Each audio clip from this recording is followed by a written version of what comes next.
Ashley Quamme, welcome to the Intelligent Retirement Podcast. Awesome. Thank you. Thank you so much for having me. My pleasure. Thank you for making some time for us today. I feel like it's been probably 2 years since we first connected on the socials, right? I remember not long after spotting your merch on your website and loved the message, and so I had to snag me a shirt, and so it's been my conference attire pretty much ever since. I've been on a couple of panels and things in the last 2 years. I always have that shirt on, and it always I raises some love some that. questions and things. Just for the audience, how about if you give yourself just a quick introduction, and then I'd like to really hear from you about what this message means to you, since it was obviously important enough for you to put on a T-shirt. Yeah, right. Yeah. So I'm a licensed marriage and family therapist by education, trade. I've had my private practice now for right at a decade, but been practicing couples therapy for 15 years now. So starting to almost hit the 20-year mark in my career. And that feels a little weird. I'm going to be honest because I don't quite feel like I should be 20 years into a career. I still feel very young, but age is certainly telling me something different. So, yeah, my focus has been really just on couples. I got into working with couples around financial issues a few years ago. And that came about just because I started noticing couples on my couch that were having difficulties around money, but not from a numeric standpoint, but just more the relational aspect. And yeah, so I just kind of dove in there to learn more and figure out how I can help and serve my couples better. And it's been a great journey, just kind of following the breadcrumbs, at least there. The think, feel, do statement, tagline, mantra, I don't know, whatever you want to call it. That's on a lot of my merch. It's on your shirt. That came about really from a model of therapy that is near and dear to my heart, emotionally focused therapy. It's got some cognitive behavioral components, obviously, to it as well, but really within the emotionally focused therapy space, we're trying as clinicians to help our couples understand what are the thoughts that go into the interactions, what are the feelings that come about, and then how do those thoughts and feelings contribute to the actions or the behaviors that we see. And so, kind of through working with couples, we had some fancy like jargony words. It's not named like think, feel, do. There's some jargon there, and so as a way of kind of simplifying that for my clients, I would write down in kind of two columns, one for each partner, and would write think, feel, and do, and would show that to them. And we'd go through and I'd ask, what are the thoughts? What are the feelings? What are the behaviors? So it came about just kind of from that, and talking about that with clients and with couples. And um, I thought it sounded kind of cool. And, kind of then turned it into some merch, and other people thought it's kinda cool, obviously yourself included. So, yeah, that's kind of a intro, but also kind of how that, statement, that mantra has come into a lot of the work that I do. It really spoke to me when I saw it. I was in the process at the time of going through some additional educational training, and we were really focusing on a lot of the things you were just talking about, sort of the psychology and therapy side of the advisory world, and it was a good timing. I saw that message and thought, yes, that's it. And frankly, I found it helpful in the way you just mentioned as well with clients in terms of helping them sort of reframe their thinking about things, especially in periods where they're maybe going through something in their life or whatever. But I think that's really great. What got you into the whole marriage and family therapy thing in the first place? Like, how did that happen? Great question.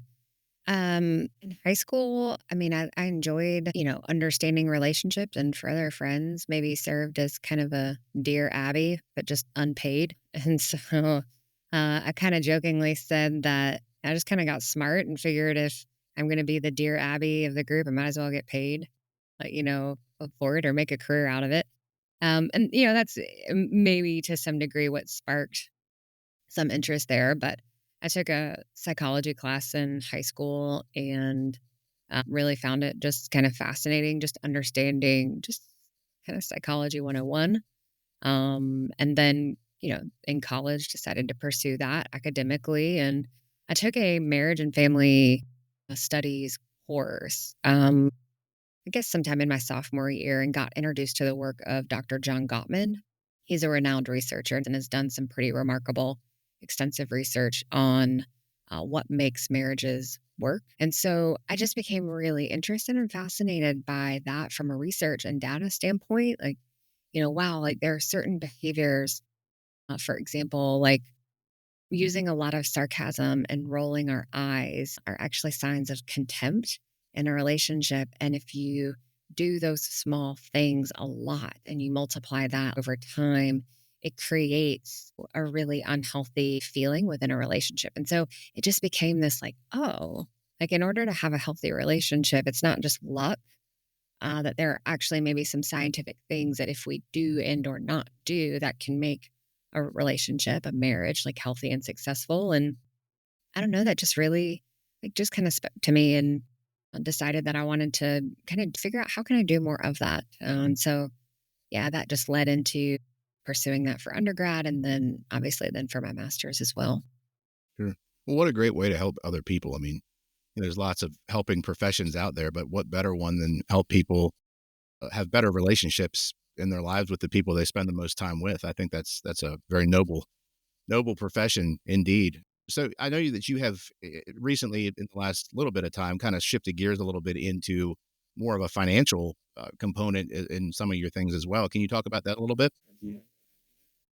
Yeah. So, as I shared before, like I just kind of had couples that were struggling with money related issues, and it didn't quite fit entirely into, couples kind of interventions that I had previously used. And my husband, he's a financial planner, and I kind of went to him and was like, hey, like these couples are struggling with these money related issues. Like, do you know of anything? And he's like, no, like I don't really know how to help you here.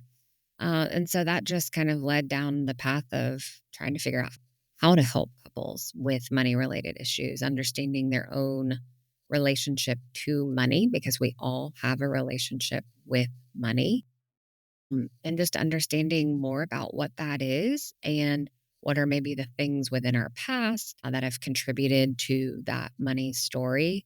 Um, how do we make meaning of money? What are our beliefs around money? What are our attitudes? What are the feelings when we go to make that purchase or when we see our credit card statement or when my spouse and I, when we go to talk about money? Like, what are all the things, the underneath the waters or under the surface aspects that are there? And so I've just found that just also really interesting. And maybe that's because of the work that Clayton, my husband, does. But I've just found it really, really wonderful, really enriching, and also rewarding equally to be able to take doing relationships and money and kind of combining that to serve couples and others individually as well.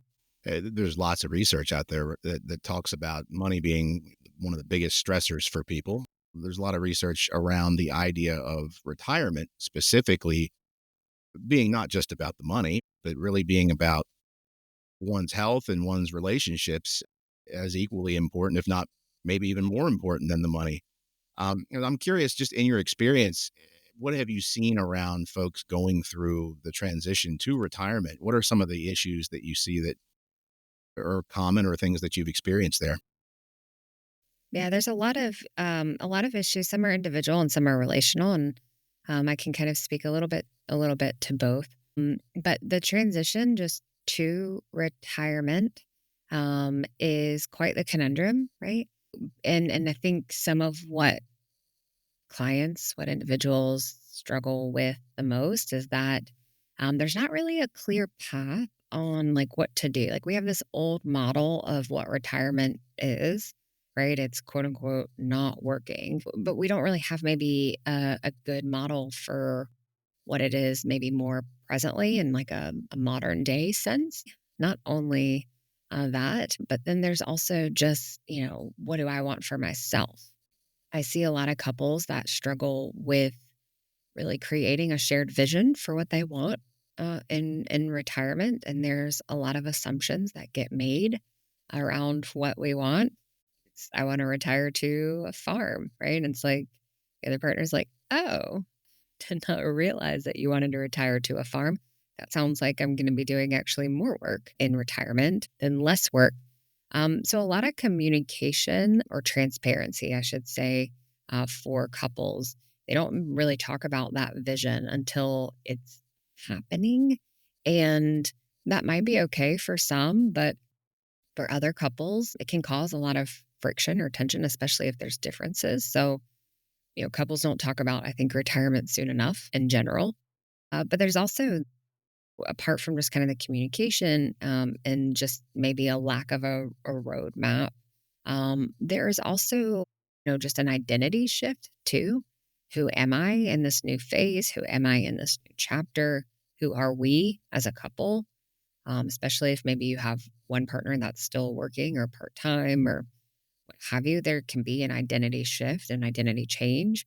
And there's a lot of psychological layers there when we get into identity and what does that mean. So I think that there's a lot underneath the surface that, if I had to kind of sum up, maybe there's a lot underneath the surface from an emotional, psychological place that for most people they're not aware of at all.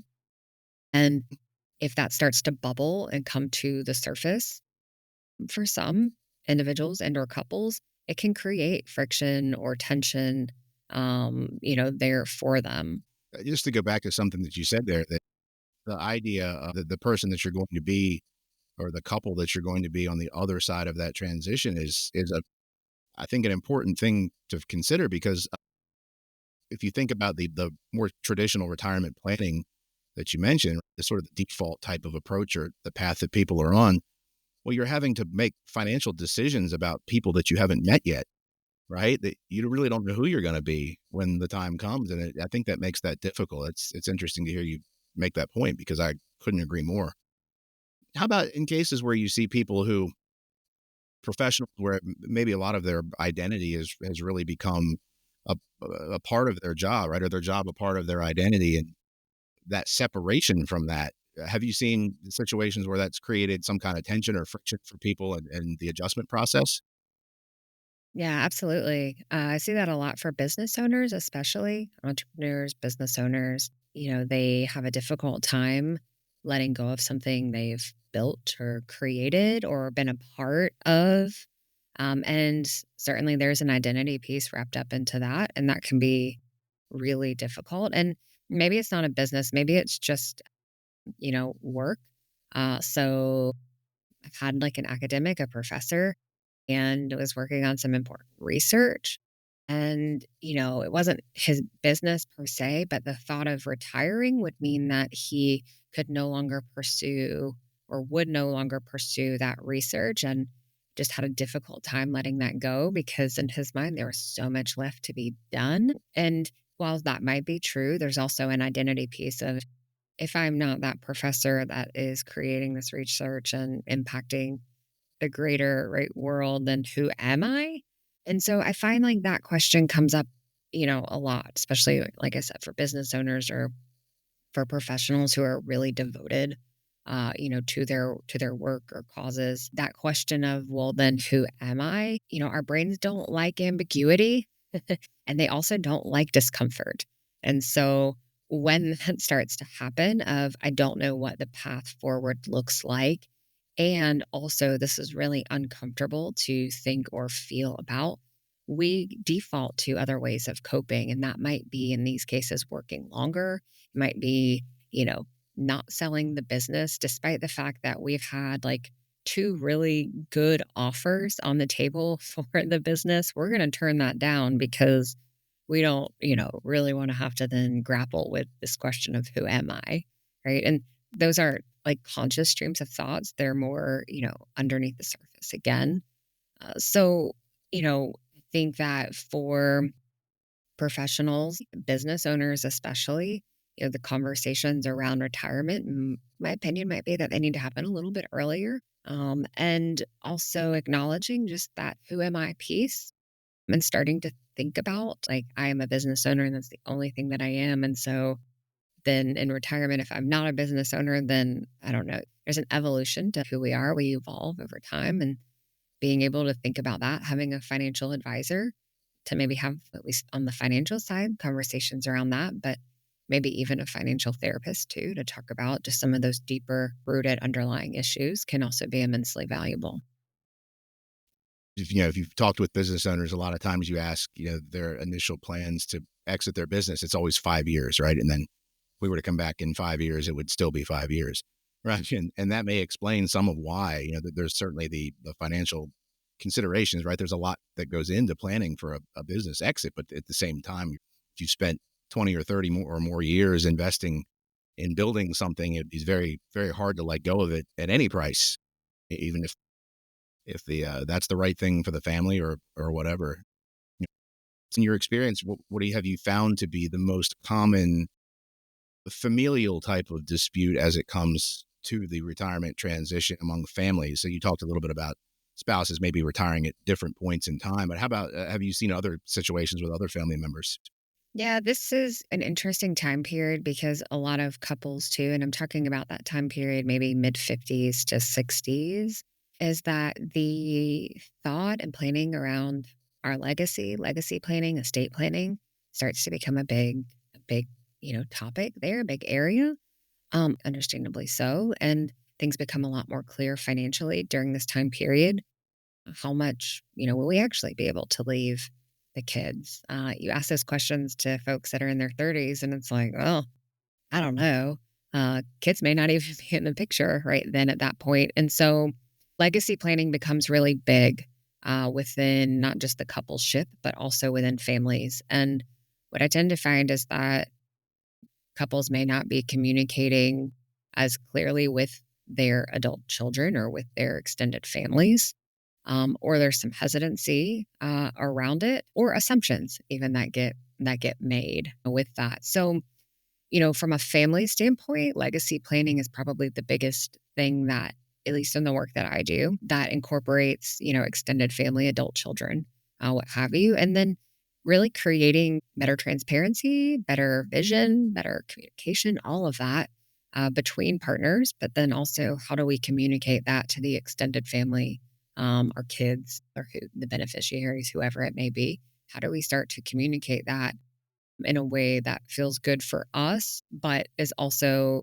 respectful of our kids or those beneficiaries as well? When would you suggest that the best time for people to start having those conversations would be? Like, where in the timeline are you thinking? Yeah. Now, yesterday. Yeah. I mean, I would say if you have not at all, then as soon as possible. And one of the really great ways that, couples can start to do this is create maybe what I would call as kind of a roadmap for conversations. When it comes to legacy planning, when it comes to estate planning and those conversations with your kids, and I'm using kids here as kind of the next generation, the beneficiaries here. But when doing that, this isn't just a one-time conversation. This is a series of conversations, hopefully, right, that get had over time. And I say now kind of jokingly, but really truly there's some seriousness behind that. You don't want to wait for a crisis, a medical crisis to occur, or some type of tragedy, something, traumatic to happen to then start having those conversations. And, some of that is because, if there is a medical emergency or some kind of crisis, you don't want your kids or even for you or you and your partner to be have to juggling both of those things simultaneously. You want to be able to give your mental and emotional energy to that event, not also then how do I process this? And oh yeah, by the way, also like I need to tell you about the financial side of this. So starting on that sooner is incredibly important. And going back to that roadmap, one of the things that you can do, and this is a great thing to do with your financial advisor, is list out maybe a series of, if you want to start with 5 meetings, like list out, meeting 1, 2, 3, 4, 5, and then start to under each like label, put certain talking points or aspects of your estate plan that you want to share with your kids. You may not be ready to give them the full picture, and that's completely okay. You may not be ready to tell them all that they will inherit, everything that will be in the trust or how things are set up. that's okay. But there might be some small things that you can start to talk to them about. I don't know if you have any questions or if there have been any thoughts or worries on your end about what will happen if mom and dad get really old. Are they going to go into a nursing home? Are they going to come live with us? Those are things that adult children think about with their parents. A lot, older parents don't realize that, but there's a lot of anxiety in this, what we call sandwich generation. And they are absolutely thinking about their parents and worrying about them and what kind of impact it's going to have on them from a day to day caretaking standpoint, but also financially. And so for older parents, it is a gift to truly be able to answer some of those questions and to ease those anxieties. So, putting some things under each meeting bucket. What things do we want to talk about and share with obviously the hopes of gradually getting to more of at least the full picture in terms of the impact on them. Is that something that somebody like yourself works through with folks? Do you have situations where you have families that seek out help from a therapeutic perspective when they're having trouble doing that maybe? They have, yeah. Where I work with this the most is part of the work that I do is not just in the therapy space, but I work for financial advisory firms. And those are the conversations that and the types of meetings that I will do as part of the financial advisory firm. And so, yes, we will create that plan of what do you want to start sharing and how do you want to share it. Maybe that means all of us meeting together, bringing in the adult kids, and that's fine. Some parents are like, hey, if we can just create a roadmap, we're fine and comfortable talking about the conversation there. And so, even though, and so that's kind of the work I do within the firms, but on the therapeutic side, yes, I've had families reach out like, we don't really know how to do this. And usually kind of where it starts is that the couple isn't entirely aligned.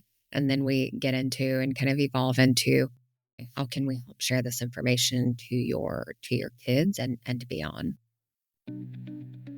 This episode is sponsored by Consolidated Planning. Since 1981, Consolidated Planning has helped families organize, protect, and grow their wealth with its protection first philosophy and unique approach to planning designed to maximize your living standard in retirement. Take the first step toward a more confident financial future by visiting www.cplanning.com. That's the letter C, planning.com. And now, back to our show. One of the most common things I hear from people as they're thinking through the family dynamics around retirement sounds something like not wanting to be a burden to their children or something to that effect. And, if you kind of unpack that a little bit, what does that mean? Even if the financial resources are there, it's not necessarily a financial burden, but even a care burden on their children. I think that's a really important consideration.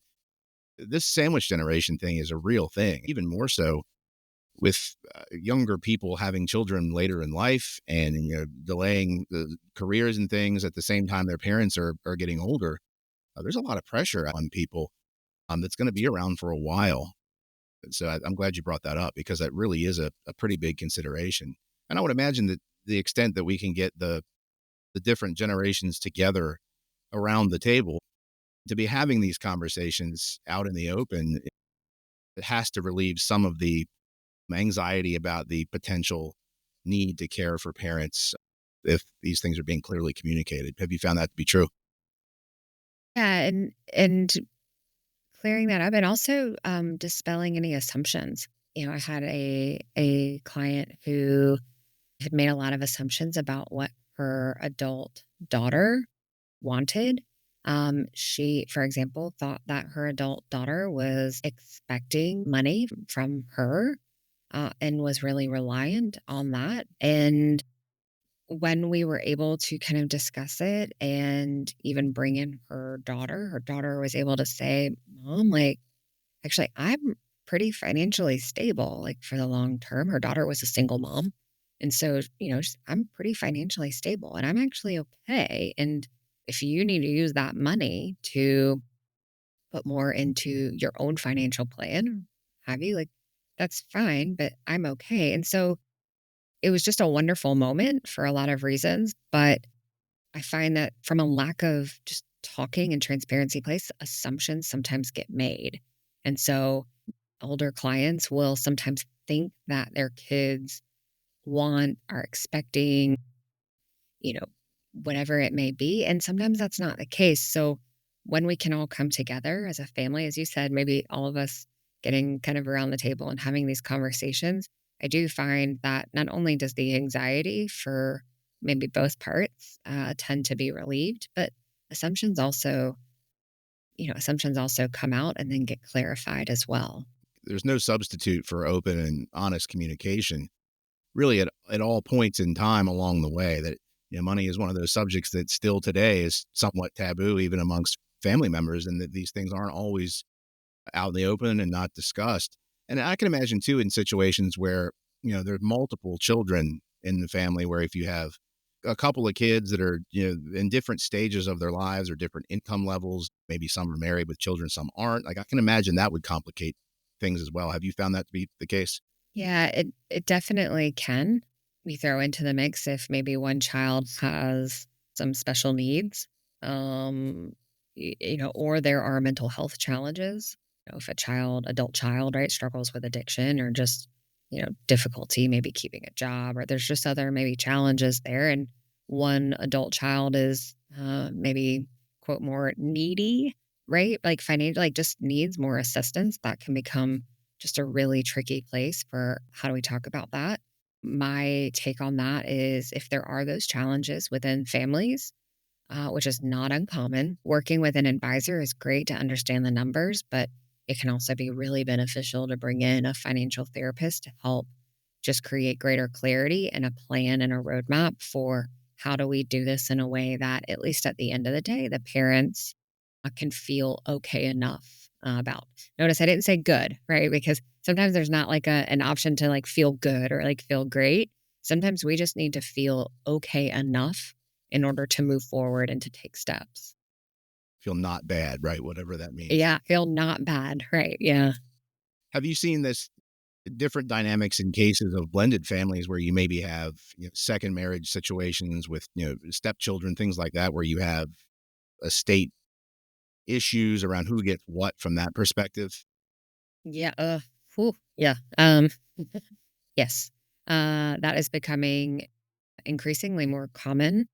Not surprisingly, but yeah, there are unique challenges, I would say, with blended families. And all the more reason working with a professional, a financial professional, and maybe even a financial therapist professional, but somebody that is familiar with blended family issues, because the things that, or the ways in which things are set up from a traditional, and I hate using the word traditional here, but stereotypically, right, kind of old model view of like traditional and things in which and how things are set up there are different than how they are from a blended family standpoint. It's not right, wrong, good, or bad. Like that just is what it is. But having somebody on your team that does understand the unique challenges for that is crucial because there are different ways of setting those up. This can be a really tricky place for the couple, but also for the family. And there's a lot of layers,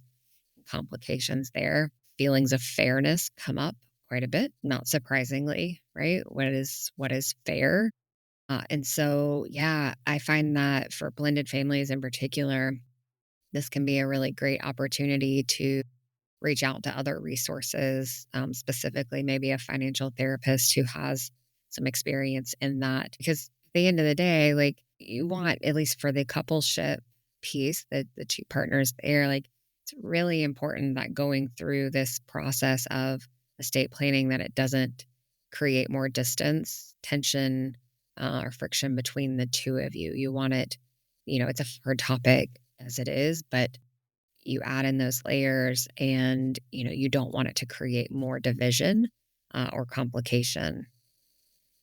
Yeah, you had prior spouses and children and things. I can imagine that would just amplify the tension, perhaps, and bringing up negative feelings about things from the past and so forth. But certainly be challenging. Well, it's a good thing that you're doing what you're doing, and I'm certainly appreciative of it because most financial advisors certainly aren't experts in this stuff, right? We can solve the the money problems part of it, but when you get into the relational dynamics and things, that's not most of our areas of expertise. So I think it's really great that what you've done as far as launching your second business there. As we start to wrap up, what's the one thing that you think that people, as they're thinking about their retirement, from your perspective, what should people consider as they're thinking of making that transition? Yeah, I like to encourage people to think about things from a maybe a small experiments kind of standpoint, small timeline, small experiments. For folks that are in their 20s and 30s, there's, theoretically a long time horizon there, right? They've got decades. And I think sometimes pre-retirees, retirees, they get caught up in, okay, well, this is what I want to do. And it has to be that way for like a decade or more. And it doesn't have to be. You can say, this is kind of what I want to do for the next year or two. And then I want to reevaluate. I'm going to do this small experiment and see how this feels, or how this impacts our plan, or what I think about this. All in all, it's okay to change your mind. The thing that you start out doing, it does not have to be the thing that you continue doing into your 70s. You can change your mind. I had one woman who thought that she wanted to, when she retired, that she would want to watch her grandchildren, as like a kind of a full time thing.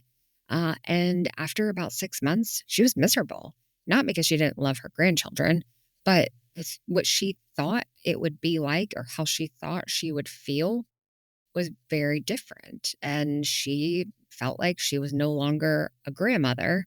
She was kind of like a second mom in a lot of ways, when you're kind of full-time caretaking. And so, she said, I can't do this. This isn't what I thought it would be. And now I need to reimagine, right, kind of something else. So just realizing and understanding that, it's okay to do some small experiments. What you think you might want might be different come, time to pull the trigger. And it's okay to think about and make plans on a, smaller kind of time horizon. That's a really good point. That you're not necessarily committed to what your vision of retirement is before you retire, right? Kind of going back to what you had said a few minutes ago about we're not really even sure who we're going to be yet, and it's okay to change your mind because you might not be the person that you think you are when you get there.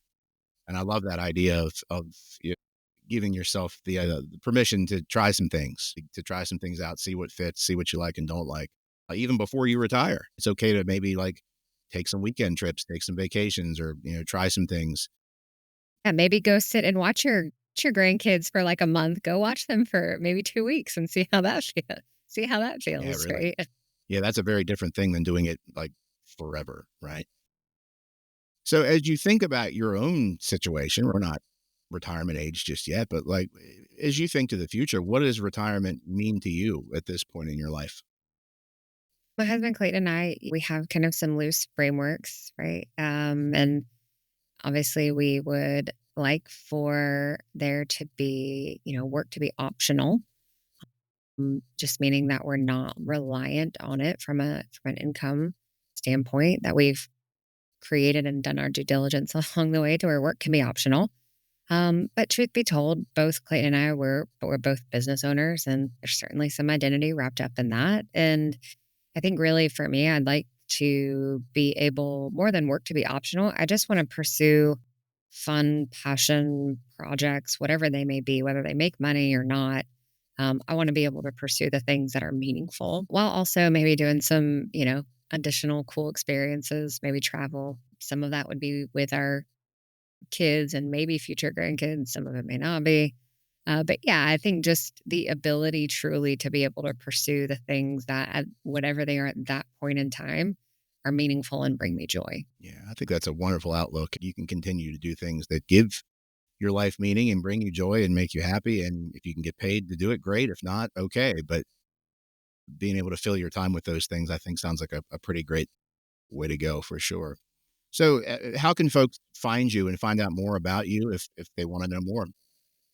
Yeah, I am on LinkedIn. I hang out there a lot, and also on Twitter or X, whatever you decide to call it. I hang out there socially. So I'm on those two platforms at least the most. But I also have a website. My clinical practice is thewealthymarriage.com. And then the financial advisory, coaching, training practice is beyond the plan. So you can check those two places out as well. It's been a lot of fun to watch you over the last, year or two, and you're getting more recognition and more prominent and seeing more of you. So, congratulations on all your success, and thank you again for joining us. This has been great. This podcast is for informational purposes only and should not be considered tax, legal, or investment advice. Although the information has been gathered from sources that are believed to be reliable, please keep in mind that individual situations may vary. Therefore, the information should only be acted upon when coordinated with individual professional advice. Guest speakers and their firms are not affiliated with or endorsed by Park Avenue Securities, Guard Ian, Intelligent Retirement, or Consolidated Planning, and all views and opinions stated are their own. Guardian, its subsidiaries, agents, and employees do not provide tax, legal, or accounting advice. Consult your tax, legal, or accounting professional regarding your individual situation. All investments and investment strategies contain risk and may lose value. James Matthews is a registered principal and financial advisor of Park Avenue Securities, LLC. Securities products and advisory services are offered through Park Avenue Securities, member FINRA, SIPC. James Matthews is a financial representative of the Guard Ian Life Insurance Company of America, New York, New York. Park Avenue Securities is a wholly owned subsidiary of Guard Ian. Consolidated Planning and Intelligent Retirement are not affiliates or subsidiaries of Park Avenue Securities or Guard Ian. Compliance ID 798100061 expires May 2027.